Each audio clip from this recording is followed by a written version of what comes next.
How's it going, guys? Vaibhav here and welcome back to another video. Now in today's video we're talking about the iQOO Neo3 5G smartphone. This thing was just announced a couple of hours ago and it's like the OnePlus of this generation. It's got flagship level specifications for a very affordable price tag. Now I don't have the smartphone because it was just announced, and being a small channel I don't get many smartphones, but if you want to see those videos, go ahead and click off of this one. I'm basically going to discuss my thoughts on this phone, how it compares to other flagship smartphones and other competition.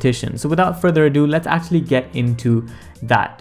It's got flagship level specifications and I had to do a bit of digging to actually find out all of its specifications. Now, according to this Weibo post, this guy is the GM of iQOO products and he basically launched a picture of all the specifications and it's hard to understand, so I sort of went to iQOO's Weibo official account as well, and they had the same picture, and from there I found the actual official website of the smartphone. Now I've translated most of this to English so I can understand, but there it is. There's the iQOO Neo 5G in a nutshell, Neo 3 5G if I may add. So you can go ahead and purchase this from the official website or from a store. I'll leave a link down in the description if you want to do that, but let's go ahead and discuss the phone. So it's got the latest Snapdragon 865 octa-core processor from Qualcomm, clocked at 2.84 gigahertz, and it's got UFS 3.1 storage, up to 256 gigabytes of storage. That is, there is no micro SD card slot expansion on it, but I think 256 gigabytes of storage is more than enough, coupled with up to 12 gigabytes of RAM,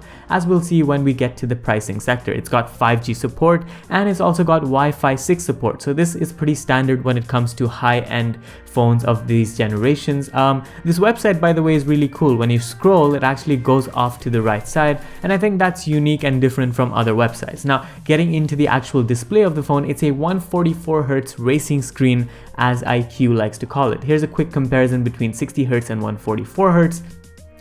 And the difference is visible. So it's a 144 Hz 6.57 inch full HD plus display. It's an IPS LCD panel with HDR10 support. So it's not got the full AMOLED sort of saturated colors, you might want to say, but it is a 144 Hz refresh rate panel with high-end specifications. Now, if we compare this to the Nubia Play 5G, for example, it also has a 144 Hz refresh rate. It's an AMOLED refresh rate, but the specifications on it is a Snapdragon 765G, which might limit performance. We don't know yet, but I think this screen and this sort of configuration makes the most sense for gaming smartphones. Now, before we get into what makes this phone a gaming smartphone, let's actually discuss the battery. So it's a 4500 milliamp hour battery with 44 watt ultra fast charging. So it's got pretty much everything up there. No wireless charging, but it has wired fast charging, and I think gaming smartphones need to have fast charging because people use it over and over again to play games,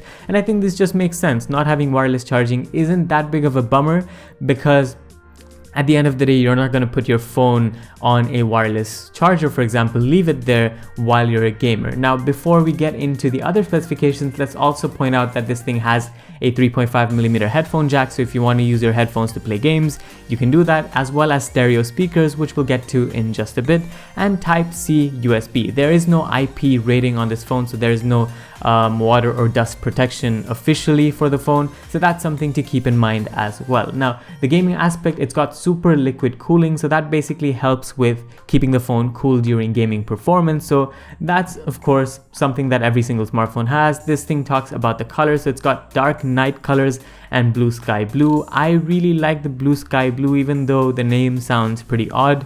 I'm just a fan of these light blue colors and blue colors in general, so I think if I was to get the phone, I would get it in that color.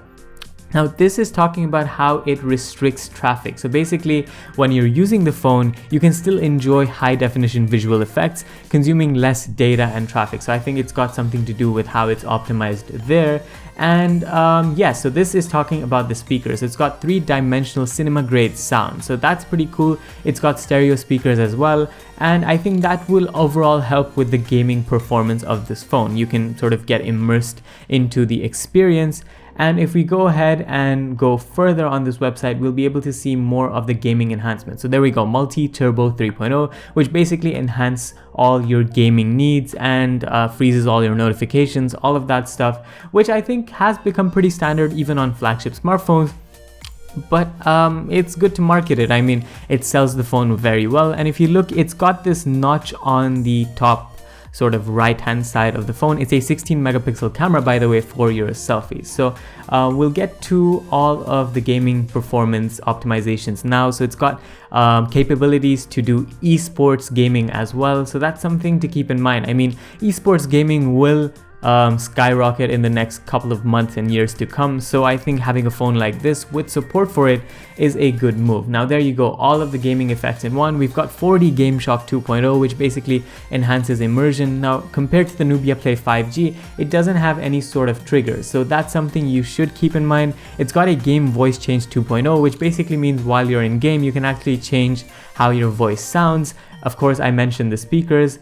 And all of the rest is pretty standard as we see on other smartphones. GameSpace 3.5 is similar to the GameSpace implementations we see on other Chinese brands, especially the ones found from Oppo. So I think that's pretty similar. It just optimizes your performance to the best of its capabilities. Now, as far as gaming performance goes, that's about it. But in terms of camera, we're looking at a triple camera setup. It's got a 48 megapixel primary setup, as well as an 8 megapixel ultra wide and a 2 megapixel macro sensor. That's what you're looking at when it comes to camera. I'm pretty sure it's not going to be the best camera quality or camera pictures, but being a gaming phone and still having this robust camera setup sort of makes sense. There we are. It also touts that it has a good portrait mode. I don't know how good this is. We'll have to wait and find out to see if the dynamic range is this good or not. You can obviously edit and take videos on this thing, create next generation movies, all of that stuff, and it's got iQOO UI. Now, if you look at it, it is pretty bloated, so it's not the cleanest Android experience you might find. It runs Android 10 though, which is the latest Android version out there, and I don't know how it's going to support other things like maybe upgrades in the future. As far as I know, Chinese smartphones do not come with the Play Store, so that's also something to keep in mind if you're looking for that. One thing I do commend Chinese phones though is that even though they're very cheap, they do have full support for NFC, which is something that many budget smartphones skip, especially coming from more reputed or more known brands. So this is great to see. Full support for NFC is obviously great, and Spring Motion Engine basically means the overall UI feels a lot more smoother. This was implemented in EMUI 9.0 back when Huawei was doing it, so I think for it to come to a smartphone like this is obviously a good move. But I think that about sums up most of the specifications that you should know about the iQOO Neo3 5G. Here we have what looks to be the pre-order page. So this thing goes on sale today, or it's already on sale or on pre-order today.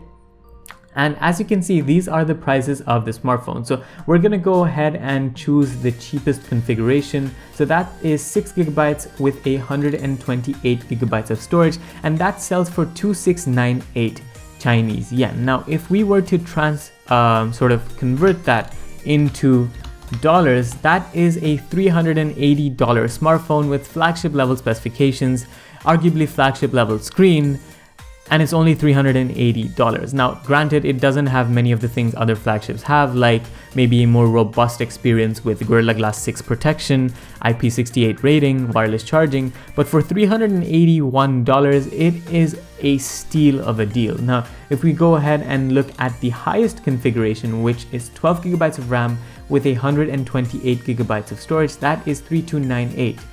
This is apparently higher, so we're gonna go for this one, 3398. So let's go ahead and see what that translates to. The highest variant of this phone sells for $480, which reminds me totally of what OnePlus did back in the day. So yeah, I think this smartphone might be the smartphone to beat when it comes to gaming smartphones. Yes, the Nubia Play 5G has some optimizations like those shoulder triggers. Let me just mention this thing has a side-mounted fingerprint scanner here too. So as I was saying, the Nubia Play 5G might have those shoulder triggers, but when you look at overall value, specifications, performance, I think this might be the phone to beat. I don't know when international availability is. This thing will be available in stores starting April 29th in probably Chinese markets, and I don't know if they're planning to expand this with maybe a Play Store version out to the international audience and when that is. But if they do, and if they sell for around $450 even, this might be some serious competition for the likes of the OnePlus 8 Pro, the S20 series, even the Oppo series, the Oppo Find X2 Pro, as well as the Huawei P40 Pro series. But yeah, that about sums up the iQOO Neo3 5G in a nutshell. Here you go, all the specifications on screen for your reference. Let me know what you guys think about the smartphone down in the comments. Are you looking to buy one of these smartphones? Because nowadays I think flagship smartphones from more known brands are just starting to get even more expensive for the reason of the camera. I think the camera is the main reason driving these costs upwards. But if you're happy with, let's say, a decent camera, this might be a good choice for you, as far as you can get over the Chinese bloatware and find a way to get Play Store services on your phone. But that about sums up this video. Leave your thoughts in the comments down below, and I hope I get the phone to review in the near future. But until then, I will see you guys in the next one. This was Vaibhav. Thanks for watching, and adios.